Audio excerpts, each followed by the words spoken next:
Bien, bienvenidos a este vídeo donde vamos a resolver un examen que cayó en 2018 en la asignatura de Mates 2, ¿de acuerdo? Bien, el primer ejercicio nos decía calcular asíntotas horizontales de una función que el enunciado definía a trozos, ¿de acuerdo? La función a estudiar era la función para los x menores que 1 menos 1 partido por x menos 3, y para los x mayores o iguales que 1 partido por, o sea, un medio a la x, ¿vale? Yo recuerdo lo siguiente, recuerdo la definición de asíntota horizontal. La definición de asíntota horizontal son rectas y igual a k, ¿de acuerdo? Donde la k es el límite cuando la función tiende a más menos infinito de la misma función, cuando la x tiende a más menos infinito de la misma función, ¿de acuerdo? Bien, llegados a este punto, tenemos una función a trozos que para los x menores que 1 se comporta de una forma, se comporta como una hipérbola trasladada 3 unidades, y que para los mayores que 1 se comporta como una función exponencial, ¿de acuerdo? Pero exponencial con el agravante de que lo que está en el exponente es menor que 1. Esto no es casualidad, es para que la asíntota les cuadre. Bien, ¿qué hacemos? Pues dividimos el ejercicio en dos partes, para los x mayores que 1, para los x mayores que 1. ¿Qué es lo que haremos? Haremos límites en los dos lados. Para los x menores que 1 nos interesará que la x tienda a menos infinito, ¿de acuerdo? Para los mayores que 1 nos interesará que la x tienda a más infinito. Y haremos los límites. Bien, pues así lo hemos hecho. Para los x menores que 1, hemos calculado el límite cuando la x tiende a menos infinito, y por mucho a menos infinito que tienda 1 partido por algo súper grande, ¿de acuerdo? Un caramelo repartido por muchas personas tiende a 0. Este 1 partido por x tiende a 0. 0 menos 3 es menos 3. Con lo cual, igual a menos 3 es mi primera asíntota horizontal. Esto lo situaríamos aquí, ¿de acuerdo? Sería esta asíntota, aquí estaría el menos 3, sería esta asíntota. Bien, para los x mayores o iguales que 1, ¿de acuerdo? Es 1 partido por 2, o sea, un medio a la x. Este límite, como que un medio es menor que 1, ¿de acuerdo? Da 0. Si fuese un exponente, o sea, si la base del exponente fuese algo mayor que 1, por ejemplo, un simple 2, ya este límite daría infinito. Pero no, ya se han cuidado ellos bien de poner algo menor que 1, han puesto un medio, ¿vale? Para que la gente no tenga dudas. Un medio, si hacéis el típico juego en la calculadora de coger un medio y empezar a elevarlo a la 2, a la 3, a la 4, os van a salir 0,0000 hasta que al final os va a salir 0, ¿vale? Eh, Todo el mundo ha jugado a este juego cuando éramos pequeños, de dar a la tecla tiqui tiqui tiqui tiqui tiqui tiqui tiqui tiqui, ¿vale? Hasta que al final pues te sale el 0. Bien, ¿qué es el i igual a 0 como asíntota? I igual a 0 es el eje x, ¿de acuerdo? Recordaos que este es el eje x, la recta i igual a 0, los pijos le llaman el eje de abscisas, ¿vale?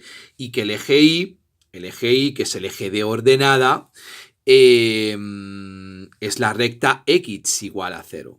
¿Vale? Esto no nos interesa ahora, pero simplemente es una información, pero en este caso la asíntota es la recta igual a 0, que es el eje x, ¿vale? Bien, seguimos. El siguiente problema nos dicen un poco, distinguir un poco entre concepto de función derivable y función continua, y deducir un poco las implicaciones, ¿vale? Bueno, ¿yo qué recuerdo en este ejercicio? En este ejercicio número 2, lo que voy a recordar es que una función es continua cuando ¿qué? En un punto A, cuando el límite, cuando la x tiende al punto de mi función, es precisamente la imagen.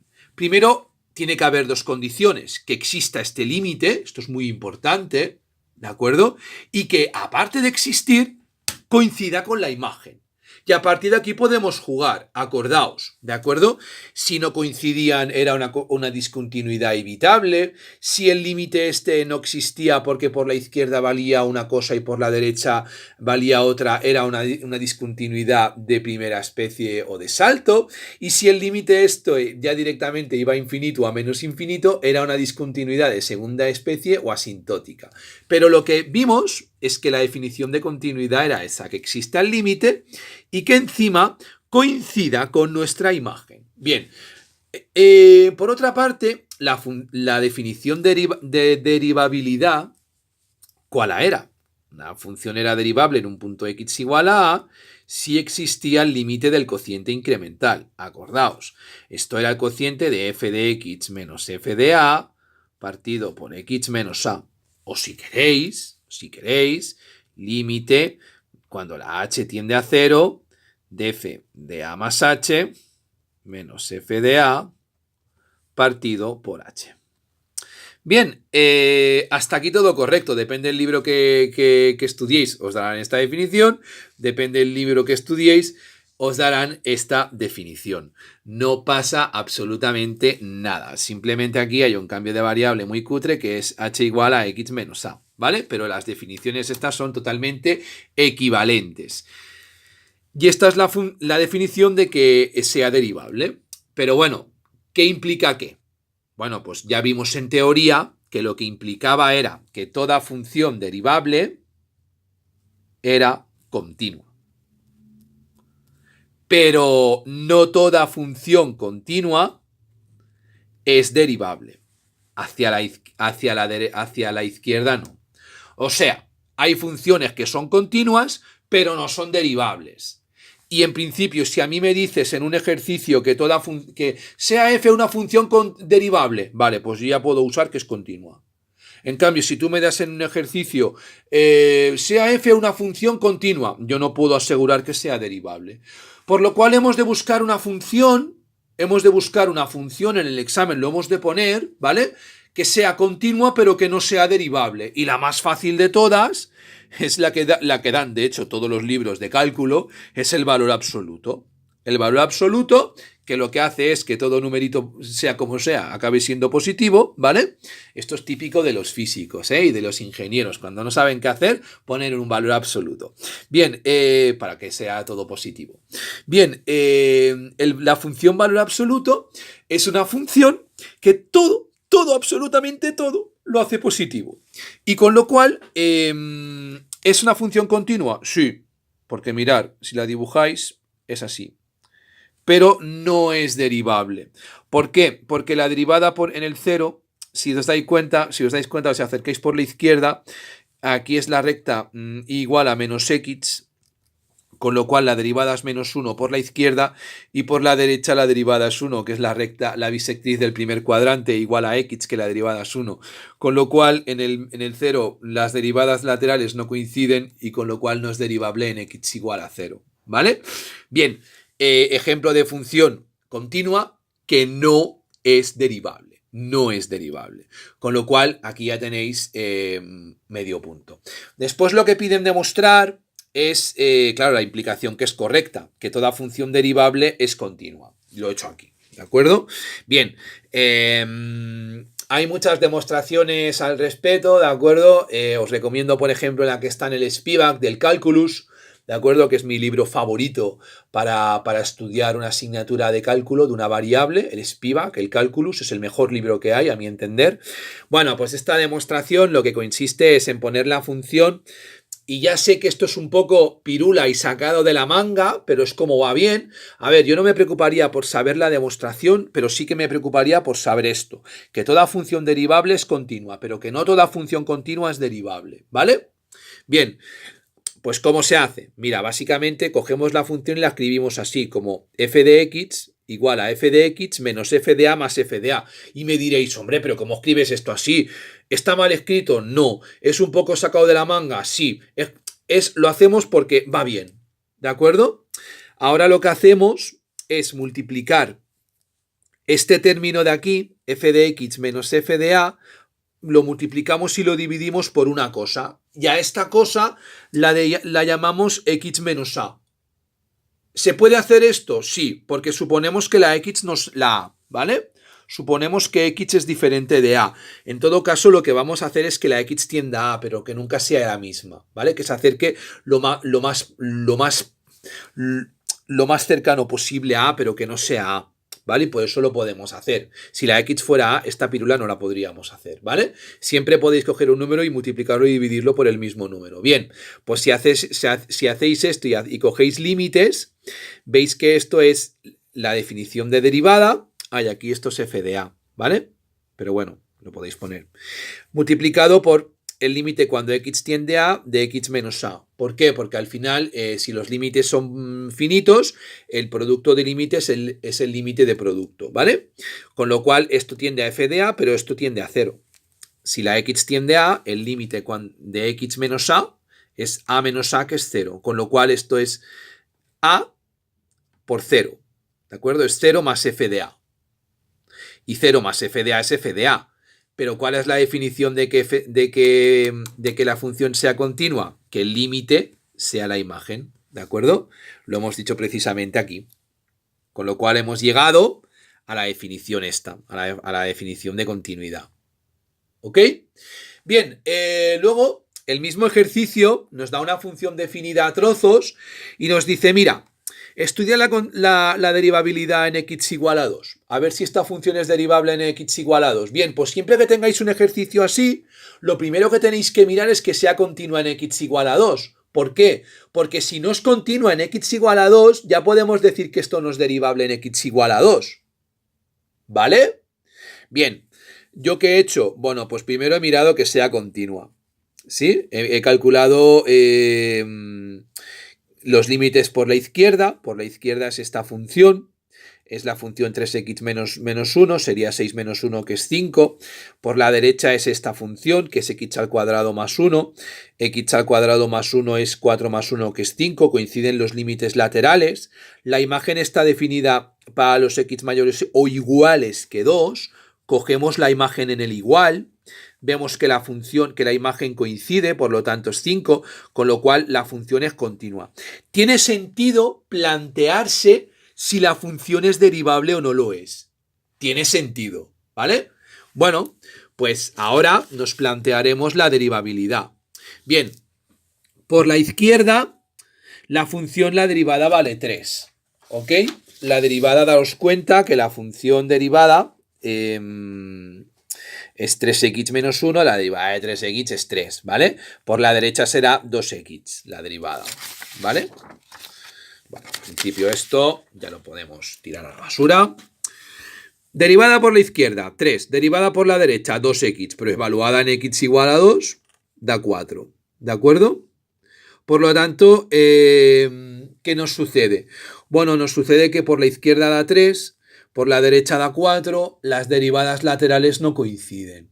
Con lo cual, pues esta función no es derivable. Nos pasa lo mismo que nos pasaba en el valor absoluto. Lo que pasa es que aquí se han currado un poco más el ejemplo, ¿vale? Supongo que ya se habrán cansado del valor absoluto y habrán puesto este ejemplo. A ver, es muy fácil buscar una función que no sea derivable, ¿vale?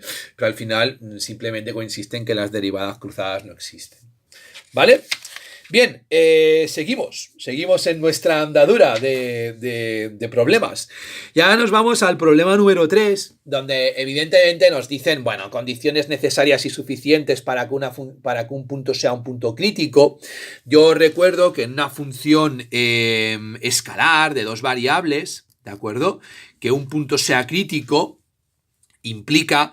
Bueno, en condiciones normales, que existan las derivadas parciales, la derivada de f parcial respecto de x, que si queréis la podemos llamar f sub x, la derivada parcial de f respecto de y, que si queréis la podemos llamar f sub y.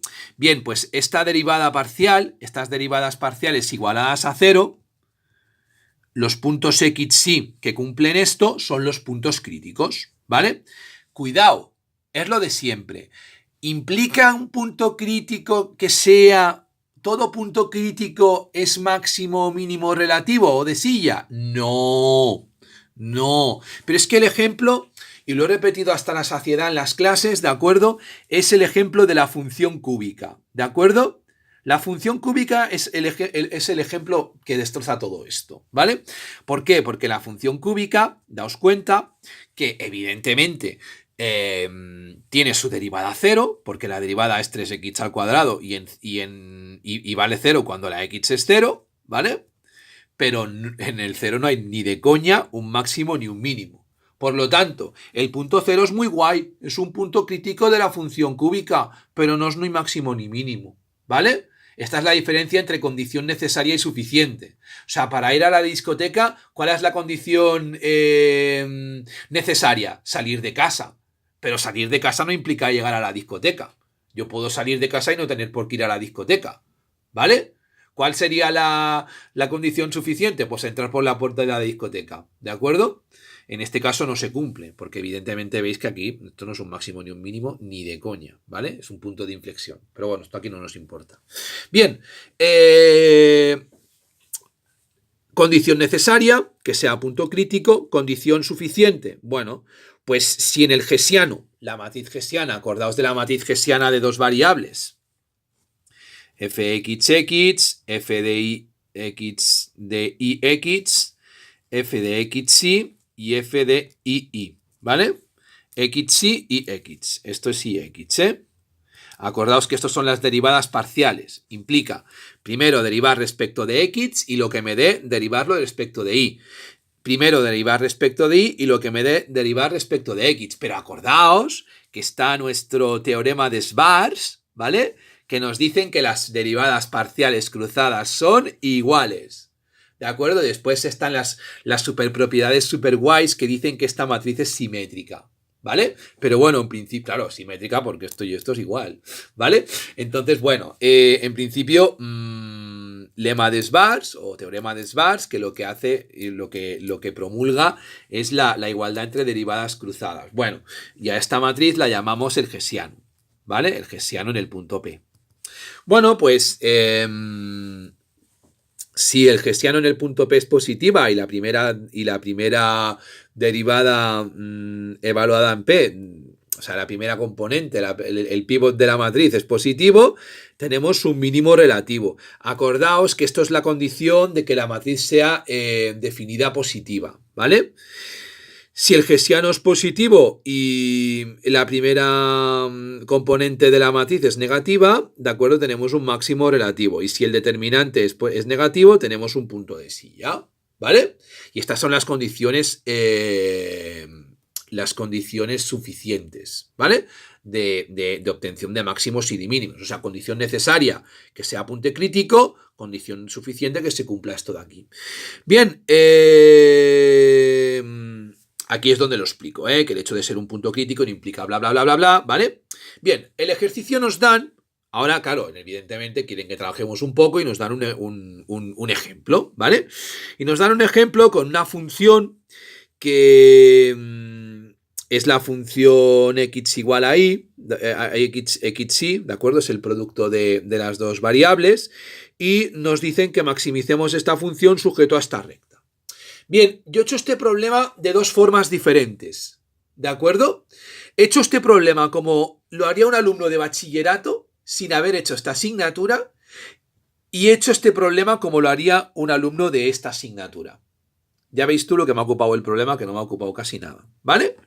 Bien, ¿cómo lo haría un alumno de bachillerato? Un alumno que no supiese nada de mates 2, O sea, de 2 años menores que de acceso a la universidad. ¿Vale? ¿Cómo lo haría un alumno de acceso a la universidad? Bueno, pues mira, el alumno de acceso a la universidad diría, hombre, he de maximizar esta función, pero es que tengo esta condición, yo de aquí puedo aislar la y. La y es igual a 2 menos x, ¿sí? Por lo tanto, esta función se me va a convertir en x por y, pero es que donde pone una y pone 2 menos x. Con lo cual, al final solo voy a tener que maximizar esta función, que es una parábola. Una parábola es 2x menos x al cuadrado. Bueno, maximizar esto es una gran chorrada, ¿verdad? Todo el mundo lo sabemos hacer. ¿Cómo lo hacemos? Derivando. Derivada de 2x, 2. Derivada de menos x al cuadrado, menos 2x. ¿Y qué hacemos? Igualamos a 0, ¿vale? Lo de siempre. Esto pasa cuando la x igual a 1, ¿eh? 2 menos 2x es igual a 0 cuando la x es 1. Y evidentemente la y pues es 2 menos 1, que es 1. Es el punto 1, 1. Ahora bien, este punto en R nos ha dado un punto crítico. Es punto crítico. ¿Implica esto que es máximo o es mínimo? No. ¿Qué hemos de ver? Bueno, hay muchas formas de verlo en R. La segunda derivada, yo lo he visto por el criterio de la segunda derivada, que la segunda derivada es menos 2, que como que es negativo, estamos ante un máximo. ¿Vale? Criterio de la segunda derivada. Aquí es la condición suficiente. Bueno, y ya está. Así el alumno de bachillerato aprueba este examen, ¿vale? Es que este examen se podría aprobar con el acceso, ¿eh? Pero bueno, seguimos para adelante. Forma número 2 de hacer el problema igual de válida, ¿vale? Es la forma que se estudia en la asignatura, que es usando los multiplicadores de Lagrange, ¿vale? Sabemos que los multiplicadores de Lagrange es la función menos lambda multiplicado por la recta. Bien, la recta en este caso es una recta, ¿eh? Condiciones de primer orden. Las condiciones de primer orden es la derivada respecto de x, derivada respecto de y, derivada respecto de z. Hay respecto de lambda, que es el parámetro, ¿de acuerdo? Derivada respecto de x. Bueno, yo sé que derivado respecto de x, la y es constante, con lo cual la derivada es y menos lambda. ¿Sí? Menos lambda x, la lambda es constante. Menos 1000x, la derivada menos 1000. Menos 80.000x, la derivada menos 80.000. Menos lambda x, la derivada es menos lambda. ¿Vale? Derivada respecto de y. X menos lambda. Igual. La x es constante. Aquí quedaría x menos lambda. Igual a 0. Bueno. Y evidentemente, respecto de lambda, aquí no hay tutía, la derivada es 0, pero algo por menos algo por lambda es menos este algo que igualado a 0, ¿vale? Bien, ahora nos vamos a resolver este sistema. ¿Cómo lo resolvemos? Hombre, muy fácil, ¿no? Yo siempre recomiendo lo siguiente. A ver, este sistema es muy fácil hacerlo, pero seguro que os vais a encontrar sistemas más difíciles. Lo que yo siempre hago es despejar la lambda. Igualar. Daos cuenta que si despejáis la lambda, tenéis que y es igual a lambda y que x es igual a lambda. Y si lambda es igual a x y a y, pues la x es igual a la y. ¿Vale? O sea, me explico. De la primera ecuación tenéis que lambda es igual a y. De la segunda que lambda es igual a x. Con lo cual, bueno, si lambda es igual a no sé qué y lambda es igual a no sé cuántos, el no sé qué y el no sé cuántos son iguales. ¿Vale? Esta es la clave. Bueno, 2x es igual a 2, con lo cual x es igual a y, que es igual a lambda, que es igual a 1, ¿vale? El parámetro lambda, sabéis que en microeconomía es muy importante en términos de utilidades marginales y toda la pesca, pero bueno, aquí no nos interesa demasiado, ¿vale? Al final, otra cosa. A ver, no lo pide el problema, pero la justificación de los multiplicadores de Lagrange tiene que ser correcta. La justificación es que estamos haciendo una maximización respecto de un conjunto que es compacto y cerrado, ¿vale? Que es el conjunto de la recta. La recta es y igual a x menos 2. A 2 menos x. 2 menos x, ¿vale? Es esta recta. Como que el conjunto de maximización es compacto, podemos usar los multiplicadores de Lagrange, ¿vale? Bien, y ahora la condición de suficiencia, ¿de acuerdo? La segunda condición, que es calcular este lagrangiano. Calcular el hessiano, perdón. Nada, lo calculáis usando la teoría. La g es la función de la recta y nuestra L es nuestra función. Bueno, si evaluáis esto, g de x es 1, daros cuenta que esta matriz es simétrica también, 0. Esto es este término es este término, con lo cual 0, 1, 1, 0, 1, 1 y 0, 0, 1, 1, ¿vale? Esto sale pues de derivar. Derivada de la función L 2 veces respecto de x, da 0. Derivada de la función L, x y. Bien, ¿qué significa? que donde hemos derivado respecto de X, ahora hay que derivar respecto de Y. Si yo esto lo derivo respecto de Y, tengo 1, porque le va respecto de Y es 1, ¿vale? Y evidentemente este término, por el lema de Schwarz, sabéis que este término es lo mismo que este término, ¿vale? Y esto nos lo dice el teorema de Schwarz, ¿vale? Bien, este determinante es 2, positivo, y por lo tanto el criterio dice que esto es un máximo, ¿vale? Va al diferente que en una variable. Ya está. O lo hacéis de esta forma o de la forma 2, da absolutamente igual. El problema se hace igual, ¿vale? Bien, y ahora nos vamos al problema último del examen, ¿verdad? Que es nos piden hacer una integral por partes, ¿vale? Bien, la integral por partes, sabéis que, nos dicen un poco que expliquemos un poco la teoría. Esta es la formulita, ¿no? A mí me gusta mucho cantarla y decir, un día vi un vil soldado vestido de uniforme. La S de soldado, ¿vale? Hay alguna canción por ahí que es de la vaca vestida de uniforme. Es que no me imagino vestir a un animal como una vaca de uniforme. Entonces me imagino más a un soldado, ¿vale? Pero bueno, esto va un poco a preferencias, ¿vale? Lo más importante del método de integración por partes es que tenéis una función u que muy candidata a ser derivable, ¿vale? Y tendréis una función de dv muy candidata a ser integrable, ¿vale? Y usáis la fórmula, ¿ok? Bien, en este caso nos piden calcular e a la x coseno de x y mirar como que la exponencial es más fácil porque al final, esto es el chiste, ¿no? Esto es un seno, un coseno, una exponencial, se van a un bar y le dice el coseno al seno, oiga, venga, va, derívate exponencial. Y la derivada dice, bueno, pues vale, yo como que me quedo igual. Venga, exponencial, intégrate. Ah, bueno, pues vale, como que me quedo igual, ¿vale? Bien, pues es la típica bromita que se hace, ¿vale? Bien, en este caso cogemos y derivamos ponemos la teoría, ¿no? Que es dar esta fórmula y explicar un poco lo que os he explicado aquí, que esta función es la fácil a derivar, que la v debe ser la fácil a integrar, y aquí en esta ecuación que nos dan, nos dicen, cogemos como u el coseno, la derivada es el menos seno, acordaos, cuidado con esto, derivada de dv a la x, integral la misma, ¿vale? Con lo cual, aplicando la formulita, un vil, ¿vale? Soldado vestido de uniforme, ¿vale? Daos cuenta que menos por menos es más, y ya he puesto aquí el más. Claro, nos vuelve a salir una integral casi del mismo tipo. Pues volvemos a aplicar partes, ¿vale? Volvemos a aplicar partes y lo mismo, u seno de x, de du, coseno, porque es la derivada, funciona de dv e a la x, funciona a integrar e a la x. Bien, empiezo a aplicar el método e a la x coseno de x, e a la x coseno de x, más mi integral, un vil, ¿vale? E a la x por seno de x, soldado vestido de uniforme,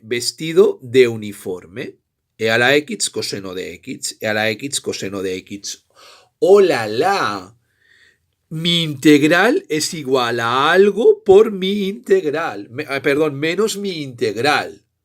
Bueno, pues si yo llamo y a mi integral, ¿vale? Si llamo y a mi integral, ¿ok?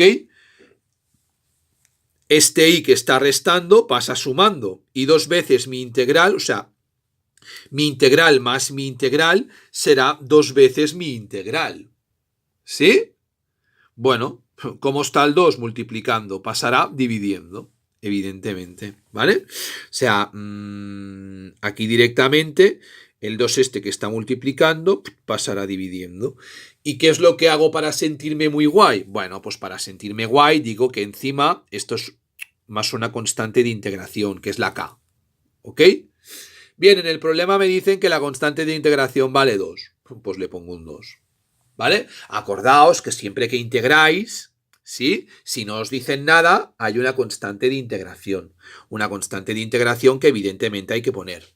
Hay que poner, bueno, pues la ponemos. Sí, una constante de integración que depende de R.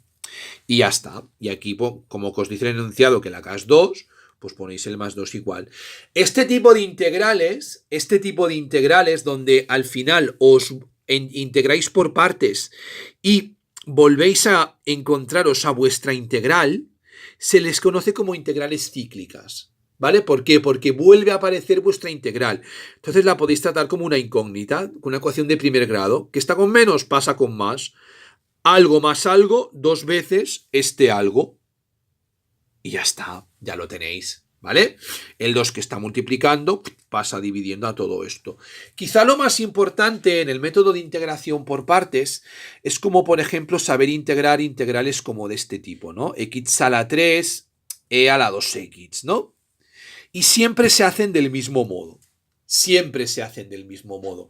Os lo dejo como ejercicio. Pero, ¿cuál es la idea?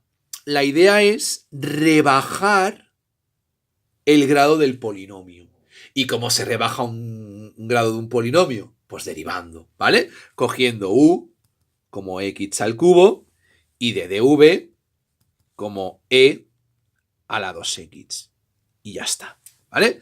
¿Qué es lo que ganas con esto? Hombre, pues ganas que d de u es 3x al cuadrado. Y aquí, ay, es que esto integrarlo es un poco difícil. Bueno, yo te lo digo. V es igual a un medio de e a la 2x, ¿vale? ¿Por qué? Porque evidentemente si yo quiero integrar e a la 2x, acordaos, ¿no? Que quiero un 2. ¿Por qué? Porque la derivada de 2x es 2, pero si le pongo el 2, se lo he de quitar, ¿vale? Con lo cual, esto es un medio de e a la 2x.